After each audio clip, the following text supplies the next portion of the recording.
হসপিটালে একটা atypical case এসেছে। এই ধরনের কেস আমি আগে কখনো পাই নাই, ইভেন বইপত্রেও পাই নাই। কিসের রোগী? আচ্ছা, তোর মতে প্যারাসাইট কাকে বলে? প্যারাসাইট হওয়ার জন্য কি কি শর্ত লাগে? প্রথমত হোস্টের দেহে নিউট্রিশনের উপর নির্ভরশীল এবং হোস্টের কোনো কাজে না লাগা বা হোস্টের জন্য ক্ষতিকর এমন কোনো জীব। তাহলে মানুষের বাচ্চাকে কি প্যারাসাইট বলা যাবে?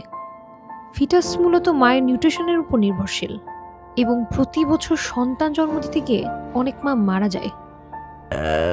কাইন্ড অফ, তবে এক্সপেক্টেড প্যারাসাইট। মা তো চাইছে সন্তান তার নিউট্রিশন নিক, আর শুধু চাইছেই না, যাতে ঠিকমতো নিউট্রিশন পায় তার জন্য এক্সট্রা সাপ্লিমেন্টও নিচ্ছে। যদি না চায় সেক্ষেত্রে কি তাহলে প্যারাসাইট হয়ে যাবে? না, তাও হয় না, কারণ প্যারাসাইট মূলত অন্য কোনো জীব। একই গোত্রের প্রাণীরা পরস্পরের থেকে নিউট্রিশন নিলে তাদের প্যারাসাইট বলাটা ঠিক হবে না, কারণ তখন হোস্ট আর প্যারাসাইট বায়োলজিক্যালি সেম। একটাকে হোস্ট বললে অন্যটাকে হোস্ট বলতে হয়। তার মানে ফিটাসকে আসলে প্যারাসাইট বলাটা অন্যায় হবে। আচ্ছা, কেসটা ঠিক কিসের বলতো? সেটা দেখবি, আগে চাটা শেষ কর।